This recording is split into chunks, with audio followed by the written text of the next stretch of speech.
If you are sitting there thinking your Labrador is too much dog for one house, I want to begin by telling you something honest before I tell you anything else. A lot of what you are calling madness is often normal Labrador design showing up in an ordinary home. This breed was built to move, carry, follow, retrieve and stay engaged for long stretches.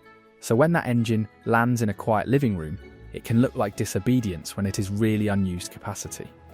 And when I started looking carefully at Labradors, that was the first thing that changed how I saw them. The American Kennel Club describes the Labrador Retriever as an exuberant, very energetic breed, and PDSA says Labradors need over 2 hours of exercise per day to stay physically and mentally fit. The next mistake I see is more personal, because it happens inside your house every day and you may not even notice it. Your Labrador rushes the door, jumps when you return, pulls towards smells, watches every movement, and fills ordinary moments with intensity. So you call him naughty, dramatic, impossible, or too excitable. But when I watch that pattern closely, I do not first see a bad dog. I see a dog whose natural social drive, environmental interest, and reward sensitivity are running ahead of the structure you gave him. That is a very different diagnosis. Labs are not low-expression dogs by nature, they tend to engage life forward. AKC notes that when Labradors do not get enough exercise, they are likely to show hyperactive or destructive behaviour, which means the surface problem often starts far earlier than the visible behaviour itself. Now here is the part that frustrates people most, because it feels unfair. Your Labrador gets bigger, heavier and stronger, and you assume maturity should arrive at the same speed. But behaviour does not always grow up when the body does.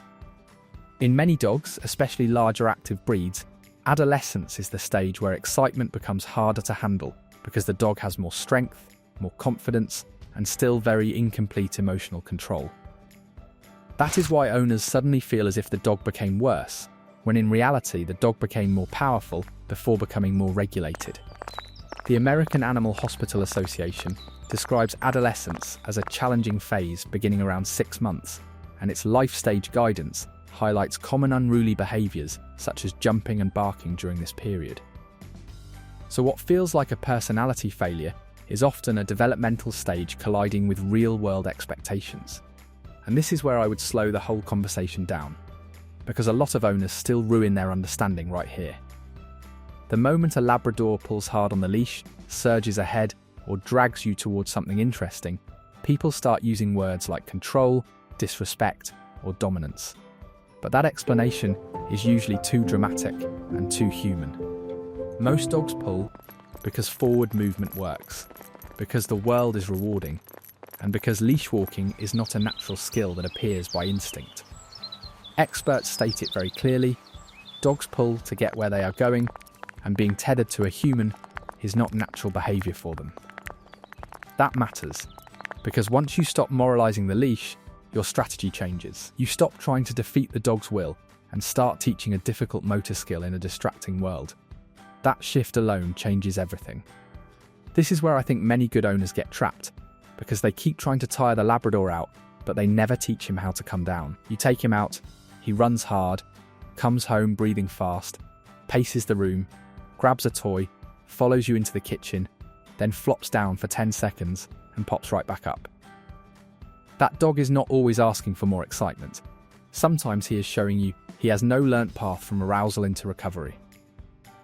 Experts say dogs can struggle to settle when they are excited, overstimulated, overtired, fearful, distressed, or bored, and recommends making sure physical exercise, social contact, nutrition, health, and comfort are met before calm training begins.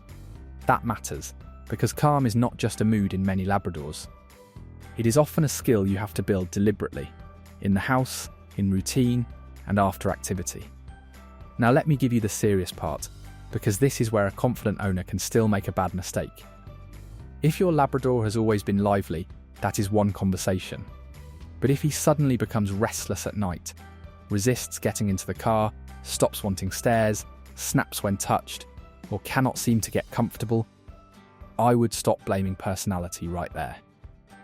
Research says behaviour discussions should include possible fear or anxiety, and Blue Cross says pain can show up as subtle behaviour change, restlessness, reluctance to play or move, and difficulty getting comfortable. That matters even more in Labradors, because PDSA lists hip dysplasia and elbow dysplasia among important breed-related risks. So when a Labrador looks harder to handle than before, do not only ask what training is missing, ask what his body may be trying to say before the behaviour gets misread for months. If this were my Labrador, I would stop trying to fix the whole dog at once and start fixing the day. In the morning, I would give him a real walk with sniffing, not only marching. Before guests arrive, I would have a leash on, a mat ready, and a reward plan for 4 paws on the floor. Inside the house, I would teach go to bed when he is calm, then stretch that skill slowly, instead of waiting for chaos and correcting late.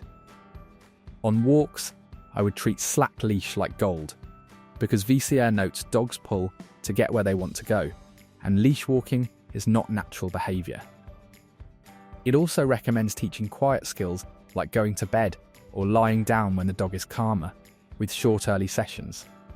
That is the big shift: less emotional reacting, more repeated structure, until your Labrador starts understanding the day before he starts fighting it.